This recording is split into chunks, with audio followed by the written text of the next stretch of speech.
வணக்கம்ப்பா. எல்லாம் நல்லா இருக்கீங்களா? இன்றைக்கி நம்ம என்ன பண்ண போகிறோம் அப்படின்னு பார்த்தீங்கன்னா, உருளைக்கிழங்கு பால் கறி தாங்க பண்ண போகிறோம். இந்த உருளைக்கிழங்கு பால் கறி பண்ணுறதுக்கு தேவையான பொருட்கள் என்னென்னு பார்த்துடலாங்களா? ஒரு சிம்பிளான டிஷ் தான். அதுக்கு தேவையான பொருட்கள் தாளிப்புக்கு சின்ன வெங்காயம் ஒரு 50 கிராம், பெரிய வெங்காயத்தில் ஒரு பெரிய வெங்காயம் 2 சேர்த்து ஒரு 100 கிராம் வெங்காயம் வரும் பார்த்துக்கோங்க. நறுக்கி வச்சுருக்கேன். குட்டி தக்காளியாக ஒரு தக்காளி நறுக்கி வச்சுருக்கேன். தக்காளி அது நம்மளோட விருப்பம் தான். தேவைன்னா போட்டுக்கலாம், இல்லாட்டி போடாமையும் விட்டுடலாம். இந்த வெங்காயம் மட்டும் போட்டு தாளிச்சிட்டு இது பட்டை, பட்டை, கிராம்பு, ஏலக்காய், இந்த கல்பாசி, ஸ்டார் பூ, இந்த இலை இவ்வளோண்டு, பிரிஞ்சி இலை இவ்வளோண்டு, இந்த பட்டை, கிராம்பு, இந்த ஐட்டம் எல்லாமே கொஞ்சம் எடுத்து வச்சுருக்கேன் பார்த்துக்கோங்க. இது 3 தான் நம்ம தாளிக்கிறதுக்கு எடுத்து வச்சுருக்கோம். உருளைக்கிழங்கு வேக வச்சு நறுக்கி வச்சுருக்கோம். அதோடு பட்ரு 1/4 கிலோ பட்ரு அதை உரித்து வேக வச்சு எடுத்து வச்சுருக்கோம். பட்ரு தண்ணியோடையே நம்ம சேர்த்துருவோம். வேக வச்ச தண்ணியோடையே சேர்த்துருவோம். தண்ணியை நம்ம எடுக்க வேண்டாம். அதை எடுத்துட்டோன்னா அதில் சத்தே இருக்காது. அதனால் நம்ம இப்போது தாளித்து விட்டுறலாங்களா? அரைக்கிறதுக்கு என்னென்னு பார்த்தீங்கன்னா, 1 ஸ்பூன் சோம்பு, 1/2 ஸ்பூன் கசகசா, ஒரு 7-8 பல் முந்திரி எடுத்திருக்கேன். பச்சை மிளகா காரத்துக்கு, எங்களோட காரத்துக்கு தகுந்த மாதிரி 5 பச்சை மிளகா எடுத்திருக்கேன். நீங்கள் சேர்க்குறப்போ உங்களோட காரத்துக்கு தகுந்த மாதிரி சேர்த்துக்கோங்க. 1/4 மூடி தேங்காய், 1/4 மூடி தேங்காய் துருவி எடுத்து வச்சுருக்கிறேன். இது ஸ்பூன் கணக்குன்னு பார்த்தீங்கன்னா ஒரு 5 ஸ்பூன் வச்சுக்கோங்க. அந்தளவு எடுத்து வச்சுருக்கேன். இவ்வளோ தான் நம்ம அரைச்சி சேர்க்கக்கூடிய பொருள். இது அரைக்கிறதுக்கான பொருள். தட்டில் காமிச்சது தாளிக்கிறதுக்கான பொருள். இப்போ நம்ம தாளிச்சு விட்டுலாங்களா? தாளிப்புக்கு தேங்காய் எண்ணெய் ஊற்றிக்கலாம்.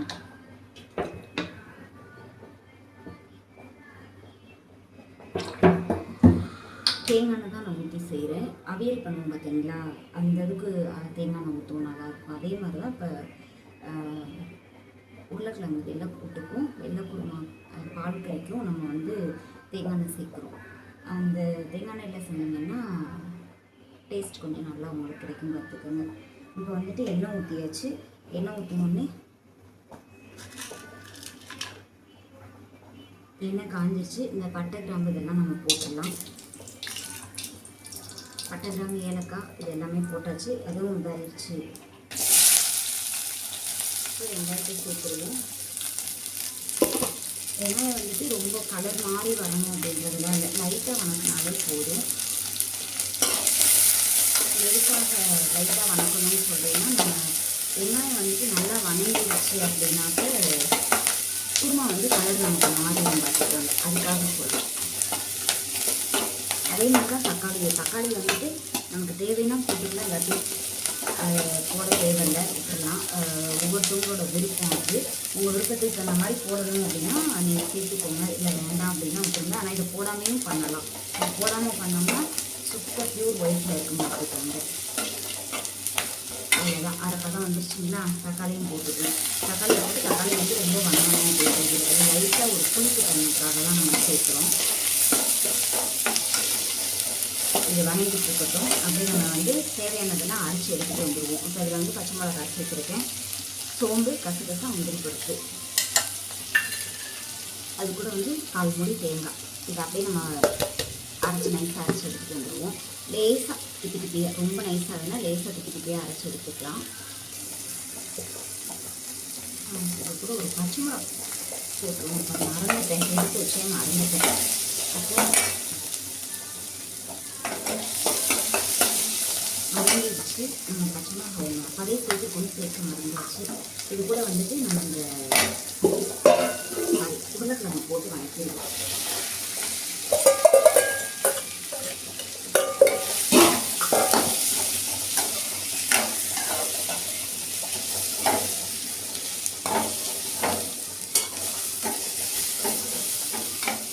உருளைக்கிழங்கு போட்டு ஒரு 2 தட்டு எடுத்து அப்படியே சேர்த்துக்கலாம். நம்ம பட்டருக்கு பச்சை பட்டாணி சேர்த்துக்கலாம். ஊற வச்சு வேக வச்சு அந்த பச்சை பட்டாணி சேர்த்துக்கலாம். இல்லை பச்சை பயிராக வாங்கி கூட பச்சை பட்டாணி வந்துட்டு பச்சை இதாக இருக்கும் பார்த்தீங்களா, அதை வாங்கி முடிச்சு அதையும் சேர்த்துக்கலாம். வந்துட்டு இன்னொருக்கு அதை சேர்த்துக்கலாம். இப்போ இதை வந்து போட்டாச்சு, போட்டு ஒரு கொதி வந்துருச்சு. இதை வந்து நம்ம அப்படியே கிண்டி விட்டு நம்ம அரைச்சி வச்சுக்க மாட்டேங்க மசாலா அதை சேர்த்துக்கணும்.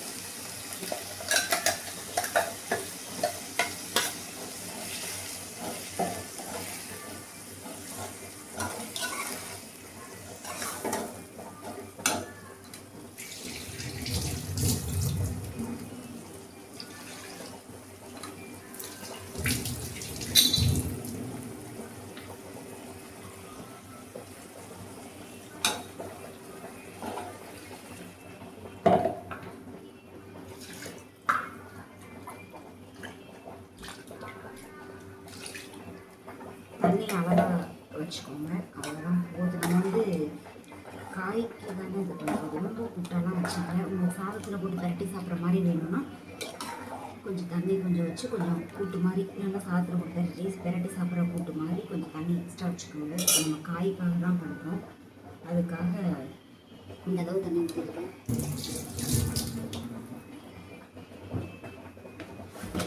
வெங்காயம் தேவையான உப்பு மட்டும் போட்டுக்குவோம்.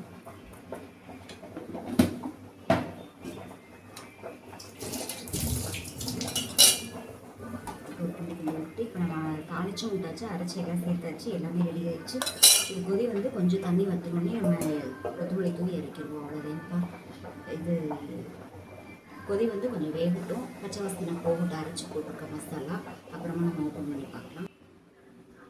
மூடி வச்சுக்கலாம். நல்லா தண்ணி வற்றி எப்படி இருந்துச்சுன்னு பாருங்கள்.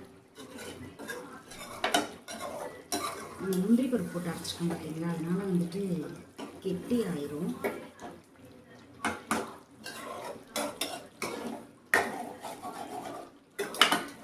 இடையில கிண்டி விடாமல் உங்களுக்கு லைட்டாக ஆரம்பிச்சிருச்சு, அடியில் கெட்டியாக ஆரம்பிச்சிருச்சு. சட்டையில் பிடிக்கலாம்.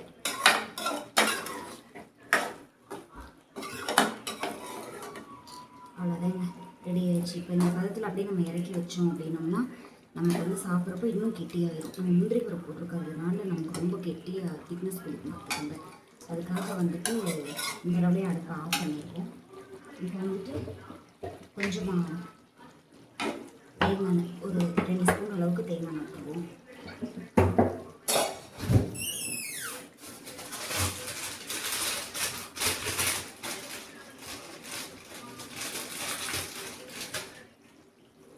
ரெண்டு ஸ்பூன் தேங்காய் விட்டுட்டு ஒரு கொத்து கொத்தமல்லி அதை அப்படியே லைட்டாக கிளி போட்டுக்கலாம். அவ்வளோதாங்க, முடிஞ்சு. உருளைக்கிழங்கு பால் கறி இது வந்து பச்சை தண்ணி போட்டு பண்ணலாம்.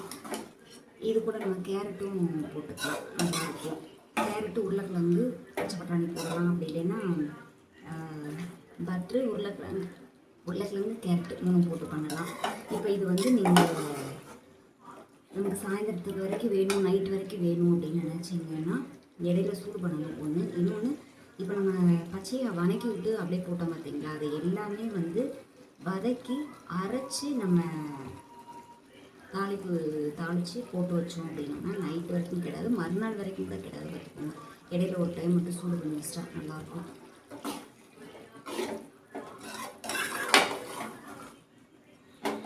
அவ்வளோதாங்க, நம்மளோட பால் கறி ரெடி.